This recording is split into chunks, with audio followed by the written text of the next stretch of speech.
everyone, Kmono here, and today I'm going to show you how I'm going to transform this thrift doll that apparently was damaged and turn her into an OC of mine. So this is actually going to be my Valentine's Day special custom, and I was really kind of thinking, what should I do for my Valentine's Day custom? So then I thought back to my Halloween custom, Aaron, son of Hades, and I was thinking, why not give him a counterpart? It's the season. So I'm working on a fan project known as Priestess of the Acropolis, and basically it's the Disney-style version of Knights of the Zodiac, also known as Saint Seiya. So this character's concept actually is also kind of inspired by descendants, but here we have Jenna Gemini, daughter of Saga Gemini, and she is a fierce warrior, just like her father, and she is kind, shy, just like her mother. So let's get started on the custom.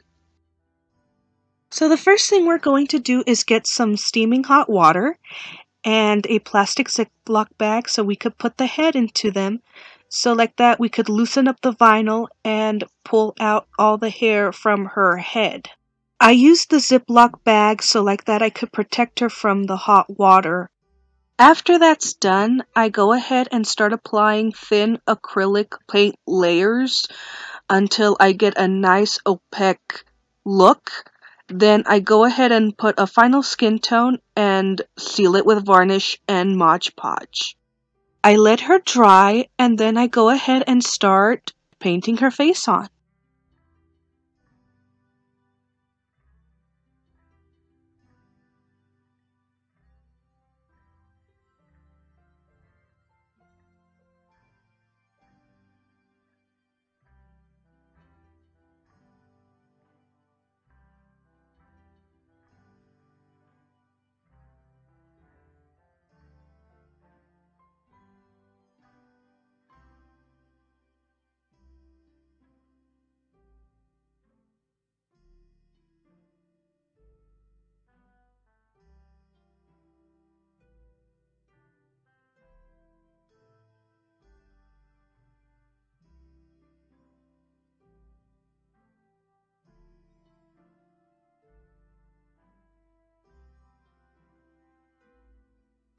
I went ahead and applied her hair off screen and used the famous yarn with hair technique used by Mozakito. She kind of looks like Ladybug Marinette from Miraculous Ladybug, which was not my intent, but okay. So I went ahead and got an articulate body and switched the heads around.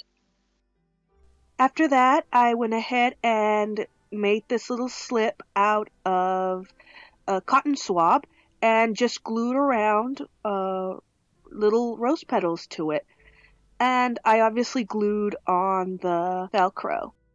I went ahead and used the old body, the non-articulate one, to go ahead and do a fitting.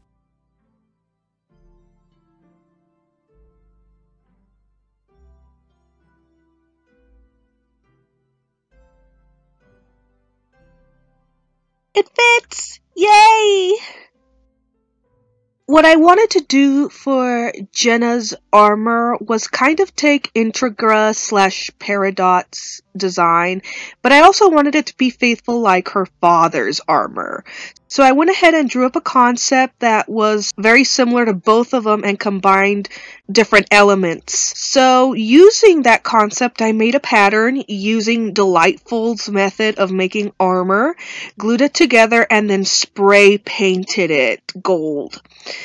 And I had to wait for it to dry for a couple of days and then put a sealant of Mod Podge. I had to wait to let it dry, otherwise it could get very moldy. Okay, let's start assembling her together. So basically what I did for her sabatons, I actually made thigh guards and then made the sabaton like a boot. And I put elastic behind the boot so it could just slide on and off. And the reason I did that was so like that the mechanism of the boot won't be compromised with the thigh guard.